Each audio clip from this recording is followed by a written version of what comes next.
November 9వ తేదీ ఎంతో శక్తివంతమైన కోటి సోమవారం అట.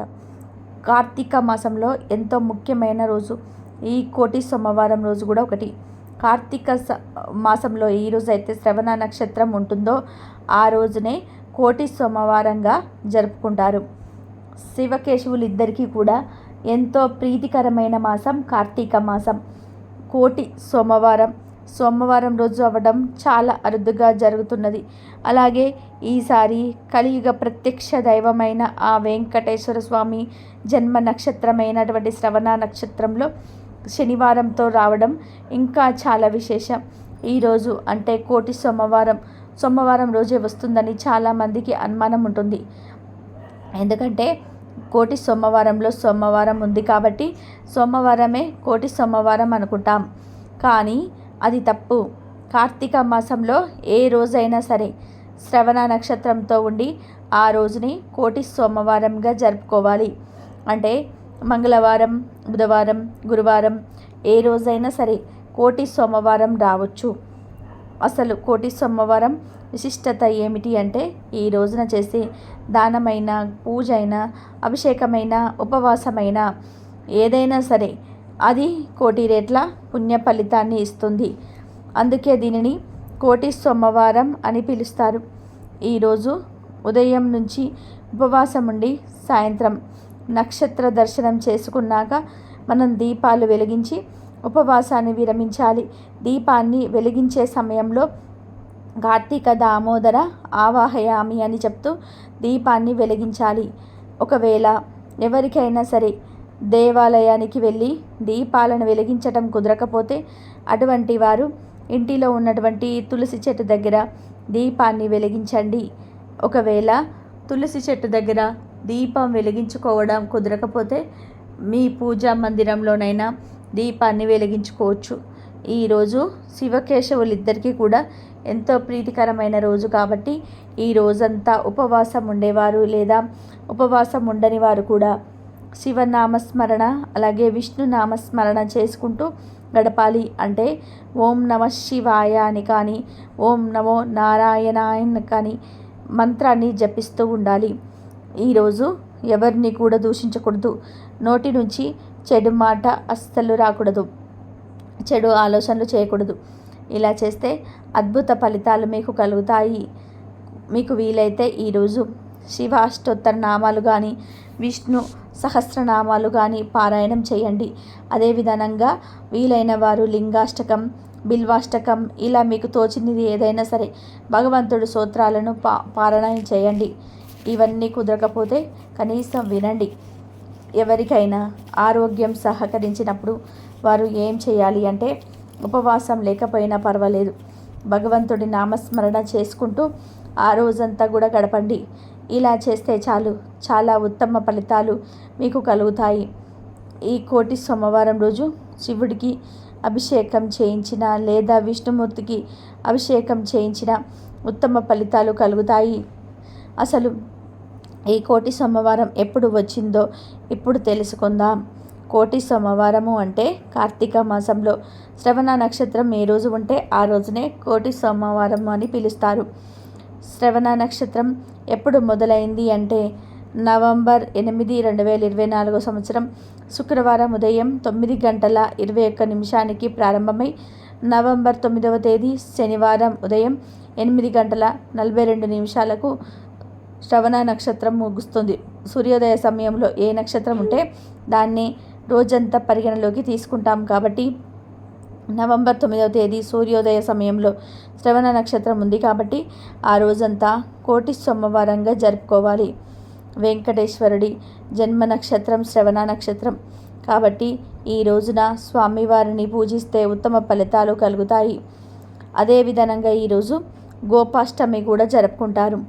గోపాష్టమి అంటే కార్తీక మాసంలో కార్తీక శుద్ధ అష్టమి రోజున గోపాష్టమిని జరుపుకోవడం అనాదిగా వస్తున్న ఆచారం. ఈ రోజున కన్నయ్యలు పూజిస్తే చాలా మంచిది.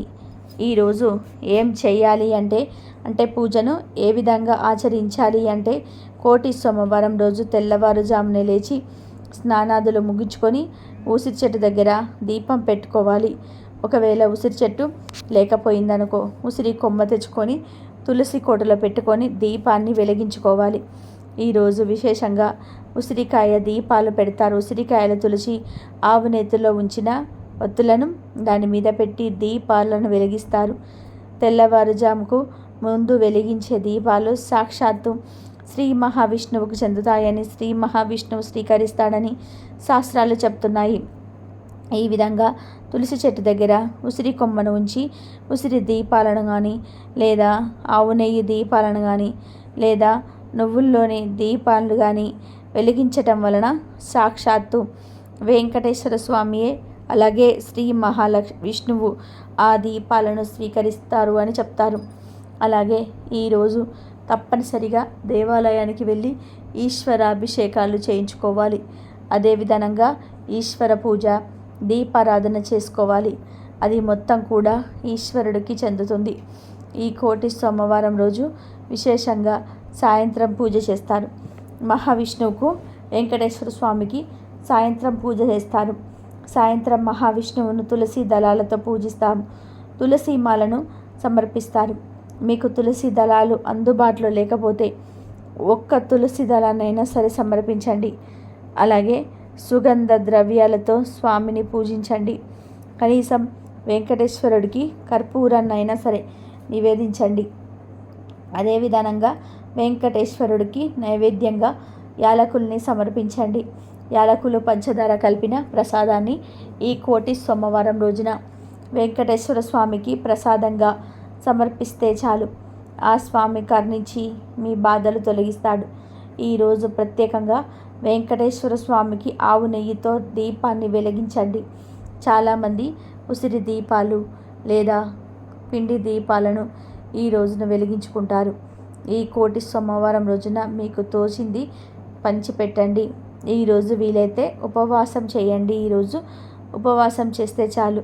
కోటి సోమవారాలు ఉపవాసం చేసిన ఫలితం మీకు దక్కుతుంది. ఈరోజు మీకు వీలైతే దానంగా పసుపు, కుంకుమ, పళ్ళు, తాంబూలం ఏదైనా సరే దానంగా ఇస్తే చాలు. విశేష పుణ్య ఫలితం మీకు దక్కుతుంది. మామూలు రోజుల కంటే కూడా ఈరోజు చేసే ఏ కార్యమైనా సరే కోటి సోమవారాల ఫలితాన్ని ఇస్తుంది. ప్రత్యేకించి ఈరోజు ఉసిరి దీపాలు పెట్టాలి అనుకునేవారు ఈ కోటి సోమవారం రోజున ఉసిరి దీపాలు పెట్టుకుంటే చాలా మంచిది.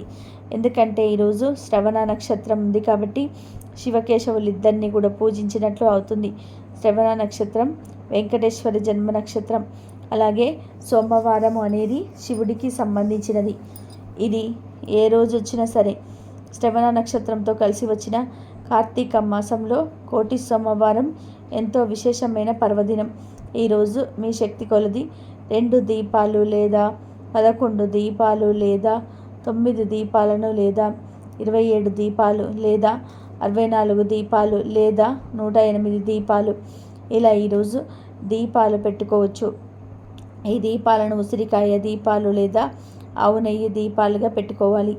అదేవిధంగా ఈరోజు పిండి దీపాలను కూడా పెట్టుకోవచ్చు. ఇవేవి చేయడానికి శక్తి లేనివారు, వీలు కానివారు మీ ఇంట్లో దేవుడి గుడిలో శివకేశవుల ముందు ఒక్క దీపాన్ని వెలిగించినా చాలు. మీకు కోటి సోమవారాలు దీపాన్ని వెలిగించినంత మహాపుణ్యం దక్కుతుంది.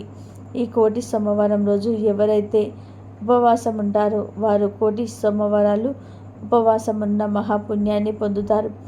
ఈరోజు శివాలయం దర్శనం, అభిషేకం, ఉపవాసం, దీపారాధన, ఆకాశ దీప దర్శనం, దానాలు చేస్తే చాలు ఫలితం రెట్టింపు అవుతుందని శాస్త్రవచనం. ఈరోజు శివాలయానికి వెళ్ళి స్వామిని దర్శించి ఉపవాసం ఉండి సాయంత్రం ప్రదోష సమయంలో ఇంట్లో దీపారాధన చేసి పూజ ముగించుకొని మరలా శివాలయానికి వెళ్ళి మరొకసారి శివుడి దర్శనం చేసుకోండి. శివాలయంలో దీపారాధన చేయండి. తర్వాత ఇంటికి వచ్చి భోజనం చేయండి. పగలంతా ఉపవాసం ఉండి రాత్రి భోజనం చేయండి. దీనిని నక్త ఉపవాసము అంటారు. ఇది మహాశివుడికి అత్యంత ప్రీతికరమైన ఉపవాస పద్ధతి. కార్తీక మాసంలో సోమవారం రోజు చేయాలనుకునేవారు 4 సోమవారాలు మేము ఉపవాసం ఉండలేము అనుకునే వారికి ఇది మంచి అవకాశం. ప్రదోషకాలంలో ఈ ఒక్క ఆకుపైన దీపాన్ని వెలిగిస్తే చాలు, సమస్త పాపాలను తొలగిపోతాయి. ఏం పట్టినా బంగారమే అవుతుంది.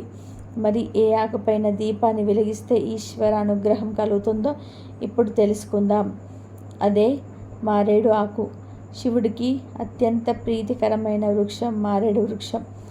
ఈరోజు మారేడాకుపై మీరు దీపాన్ని ఉంచితే చాలు, మీరు కోరిన కోరికలు తప్పక నెరవేరుతాయి. ఈ కోటి సోమవారం రోజు ఇలా దీపాన్ని వెలిగించండి. మారేడు వృక్షం ఎంతో పవిత్రమైనది. ప్రతి దేవాలయంలో, ముఖ్యంగా శివాలయాలలో మారేడు వృక్షం కనిపిస్తుంది. కాబట్టి మారేడు ఆకులు 3 కలిసి ఉన్నదాన్ని మారేడు దళము అంటారు. మారేడు దళం శివుడికి 3 కళలను సూచిస్తుంది, త్రిశూలానికి సంకేతం. ఆ మహాశివుడు ఈ మారేడు చెట్టు కింద నివాసం ఉంటాడని పురాణాలు చెప్తున్నాయి. ఆ మహాశివయ్యను బిల్వపత్రాలతో పూజిస్తే ఎంతో మంచిది. ఒక్క మారేడు దళం స్వామికి సమర్పించినా చాలు, స్వామి ఎంతో సంతోషించి మీ కోరికలు నెరవేరుస్తాడు. అందుకే బిల్వాష్టకంలోని త్రిదళం త్రిధనాకారం త్రినేత్రంచ త్రిదాయుధం త్రిజన్మ పాప సంహారం ఏక బిల్వం శివార్పితం అంటూ బిల్వం యొక్క విశిష్టతను తెలియజేశారు. అందుకే మహాశివుని బిల్వపత్రాలతో పూజించటం ఎంతో శ్రేయస్కరం. అలాంటివి మారేడు ఆకు తీసుకొని వచ్చి ఆ మారేడు ఆకును శుభ్రం చేసి పసుపు కుంకుమలతో అలంకరణ చేసి దానిపైన 365 ఒత్తుల దీపాన్ని వెలిగిస్తే చాలు, మీరు చేసిన పాపాలన్నీ కూడా పటాపంచలైపోతాయి. ఈ దీపాన్ని సాయంత్రం 6 నుంచి 7 మధ్య వెలిగించండి. శివాలయంలో ధ్వజస్తంభం దగ్గర కానీ, నందీశ్వరుడి దగ్గర కానీ ఈ దీపాన్ని వెలిగించండి. ముందుగా ఏం చేయాలి అంటే, మీరు దీపాన్ని వెలిగించే ప్రదేశంలో శుభ్రం చేసి దాని మీద వరిపిండితో అష్టదళ పద్మ ముగ్గు వేయండి. దానిపైన తమలపాకు ఉంచండి. దానిపై మారేడు దళాన్ని ఉంచి అప్పుడు మట్టి ప్రమిదన పెట్టండి. తర్వాత ఆవు నెయ్యిలో ముంచిన 365 ఒత్తుల దీపాన్ని వెలిగించండి. ఇలా చేస్తే మీకు అంతా శుభమే కలుగుతుంది.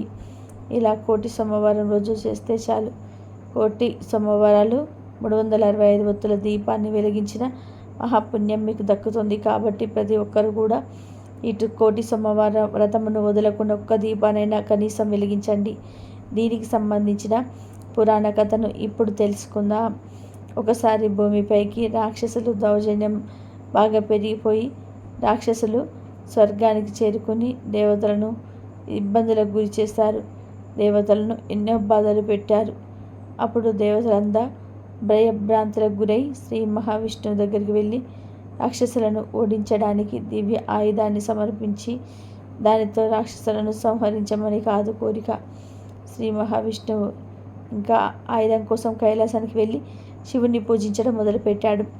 ఆ రోజే కోటి సోమవారం రోజు విష్ణువు శివ పూజకు లక్ష తామర పూలకు సమర్పించాలని సంకల్పించి లక్ష తామర పూలతో శివుని పూజించడం మొదలుపెట్టాను.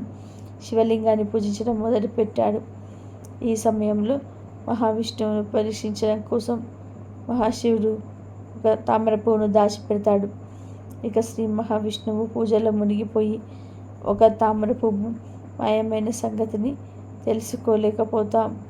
ఇది పూజ ముగుస్తుంది అనగా ఒక తామర పువ్వు తగ్గినట్టుగా గుర్తిస్తాడు. ఇక ఏం చేయాలో తోసక ఆ తామర పువ్వు స్థానంలో తన కన్ను తీసి శివుడికి సమర్పిస్తాడు. వెంటనే మహాశివుడు విష్ణువు భక్తికి మెచ్చి రాక్షసులను సంహరించడానికి అజేయమైన ఆయుధాన్ని అంటే సుదర్శన చక్రాన్ని విష్ణువుకు ఇస్తాడు. కాబట్టి ఈ కోటి సోమవారం రోజు శ్రీ మహావిష్ణువు సుదర్శన చక్రాన్ని పొంది రాక్షసును సంహరించాడు. ఇదే కోటి సోమవారం యొక్క పురాణ కథ. కోటి సోమవారానికి అత్యంత శక్తి ఉంది. కాబట్టి ఎంతో విశేషమైన ఈ కోటి సోమవారం రోజు మహా ప్రియులకు ఎంతో ప్రీతికరమైన బిల్వదళం మీద 365 ఒత్తుల దీపాన్ని వెలిగించి ఆ మహాశివుని అలాగే వెంకటేశ్వర స్వామి వారి యొక్క అనుగ్రహాన్ని పొందండి. ఓం నమః శివాయ. ఓం నమో నారాయణాయ. ఓం నమః శివాయ. ఓం నమో